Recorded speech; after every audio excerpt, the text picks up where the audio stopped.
કરીશું હિંમતનગરની તો સમગ્ર ગુજરાતમાં હાલ લગ્ને કુંવારી દુલ્હનના કિસ્સાઓ સામે આવી રહ્યા છે। ત્યારે વધુ એક કિસ્સો હિંમતનગર ખાતે સામે આવ્યો છે।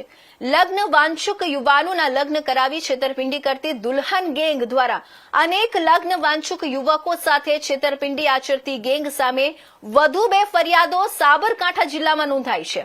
જો કે પોલીસે અત્યાર સુધી દુલ્હન ગેંગના 9 પૈકી 2 મહિલા સહિત 4 લોકોની ધરપકડ કરી કાર્યવાહી હાથ ધરવામાં આવી છે।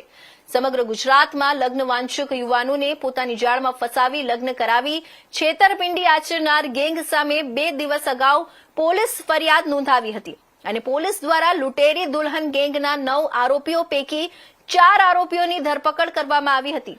જો કે આ જ ગેંગ દ્વારા અન્ય લગ્ન વાંછુક યુવાનો સાથે પણ છેતરપિંડી કરી હોવાને લઈ વધુ 2 ફરિયાદો સાબરકાંઠા જિલ્લાના અલગ અલગ પોલીસ મથકોમાં નોંધાઈ છે।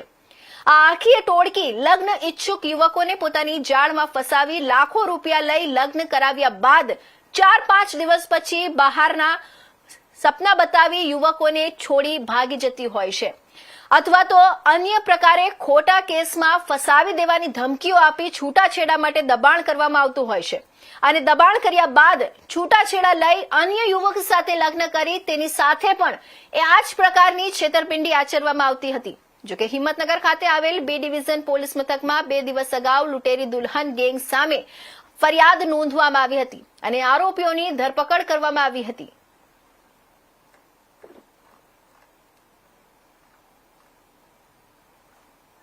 બી ડિવિઝન પોલીસ સ્ટેશનમાં આજથી 2-3 દિવસ પહેલા લગ્ન વાંછુક જે છોકરા તથા પુરુષ હોય એમને સાથે ગુનાહિત વિશ્વાસઘાત કરી એકબીજાની મદદગારી કરી છેતરવાનો ગુનો દાખલ કરવામાં આવેલો। એ જ અનુસંધાને હિંમતનગર A ડિવિઝન અને તલોદ પોલીસ સ્ટેશન ખાતે પણ 2 ગુના દાખલ થયેલા છે। આરોપી જે બી ડિવિઝન પોલીસ સ્ટેશન વિસ્તારમાં હતા એ જ જે છે દિવ્ય શક્તિ મેરેજ બ્યુરોના સંચાલક કવિતા સોની તેમજ મનોજ સોની અને જ્યોતિ વણજારા જે એજન્ટ તરીકેનું કામ કરે છે તથા અન્ય એક રોહિતભાઈ અને એક બીજી વ્યક્તિ છે એમ ગુનાહિત વિશ્વાસઘાત અંગેના ગુના દાખલ થયેલા છે।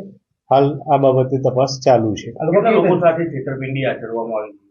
અત્યાર સુધી પોલીસ તપાસમાં જે આ 3 ભોગ બનનાર છે એ મળી આવ્યા છે અને એમની પોલીસે કાયદાકીય ફરિયાદ લીધેલી છે।